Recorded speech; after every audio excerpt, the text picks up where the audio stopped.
December 9th, 1945. Mannheim, Germany. A cold fog clings to the ruins of the Third Reich.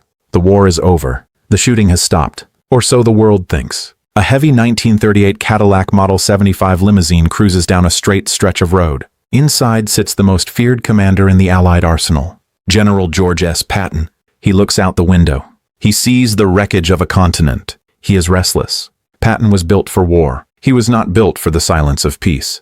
Suddenly, a 2.5-ton army truck appears. It is heading in the opposite direction. It waits. It lingers. Then, it swerves. It does not just drift. It makes a sharp, deliberate turn directly into the path of the general's car. Crash! The impact is not massive. The Cadillac is armored. The speed was low. The driver of the Cadillac is fine. The passenger in the front seat is fine. But Patton is thrown forward. His head slams into the clock on the back of the front seat. A jagged piece of metal. A freak angle. His neck snaps. Imagine you are standing on that road. You see the general lying there. The man who outran Rommel. The man who slapped the face of death 1,000 times. He is paralyzed from the neck down. He looks at his aide. He says, "This is a hell of a way to die." But was it an accident? The truck driver was drunk.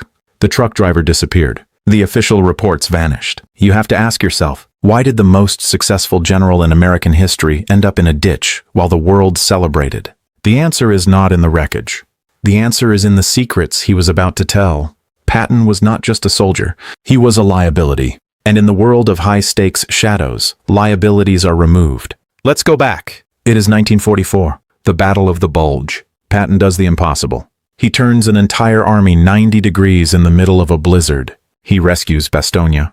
He breaks the back of the German offensive. Hitler hears the name. Patton. He calls him the cowboy. He calls him the madman. But Hitler respects him. In the twisted mind of the Führer, Patton is the only Allied general who understands the will to power. Hitler looks at his map. He sees Eisenhower. He sees Montgomery. He calls them bureaucrats. He looks at Patton.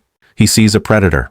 But Hitler is not the only one watching. Moscow is watching. Joseph Stalin is watching. Patton hates the Soviets. He does not hide it. He calls them the descendants of Genghis Khan. He wants to keep going. He wants to take Berlin. He wants to push the Russians back to the steppes. We're going to have to fight them sooner or later, Patton tells his superiors. Let's do it now while our boots are already on their necks. This is the confrontation. It is not just Patton versus the Germans. It is Patton versus the New World Order. Eisenhower wants peace. Roosevelt wants cooperation with Stalin. Patton wants a crusade. He is loud. He is vulgar. He wears ivory-handled revolvers. He is a relic of an ancient age of heroes. And in a world of diplomats, heroes are dangerous. They don't follow the script. They don't respect the lines on a map.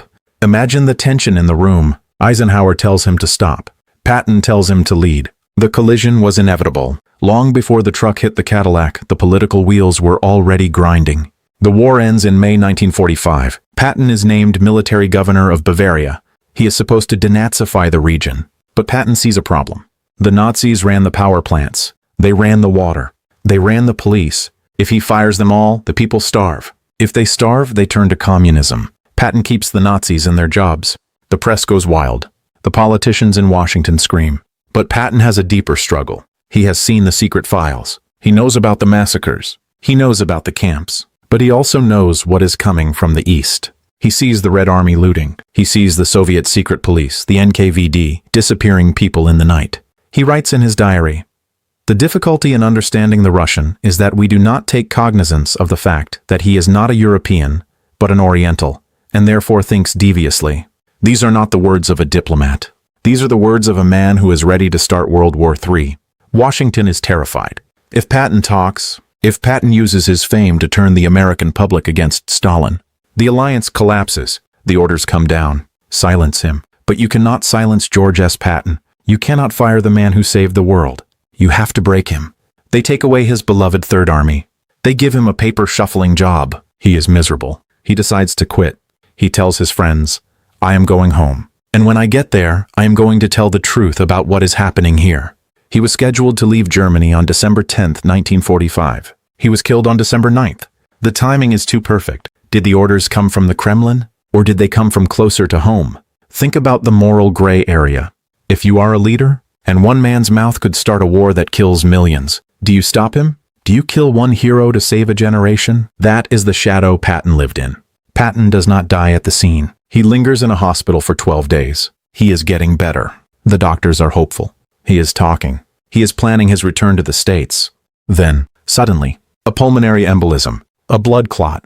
He is dead. The investigation is a sham. The car was moved. The truck driver was never charged. The witnesses were never properly interviewed. In the decades that followed, a man named Douglas Bazata came forward.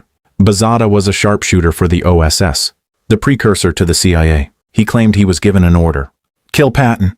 He said he staged the accident. He said when the accident didn't kill the general, a refined toxin was used in the hospital. Was he lying? He had the medals. He had the history. Why would the US government kill their own? Because Patton was the only man who could stop the Cold War before it started. Or maybe he was the only man who would have made it hot. Look at the aftermath. The Soviets took half of Europe. The Iron Curtain fell. Millions lived under tyranny for 40 years. Patton saw it coming.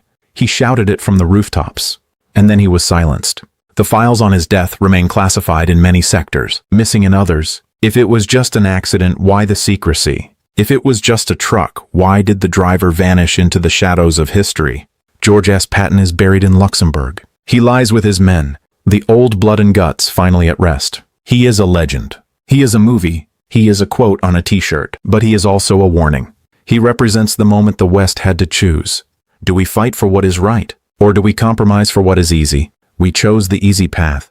We chose to let Stalin have his empire. Patton wanted the hard path. Perhaps he was a madman. Perhaps he was a warmonger. Or perhaps he was the only one with his eyes open. Hitler feared him because Patton was the mirror image of German aggression, but used for the cause of liberty. The Soviets feared him because he couldn't be bought and he couldn't be scared. The Americans feared him because he was a loose cannon in a world of controlled explosions. Imagine you are in charge of the world in 1945. The war has killed 60 million people. You are tired. You want peace. And there stands Patton, demanding more blood, more war, more sacrifice. What would you do? Was Patton's death a tragic coincidence of a broken world?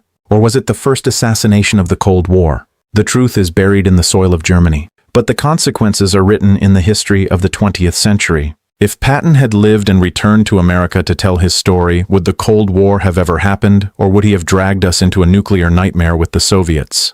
Comment your opinion below.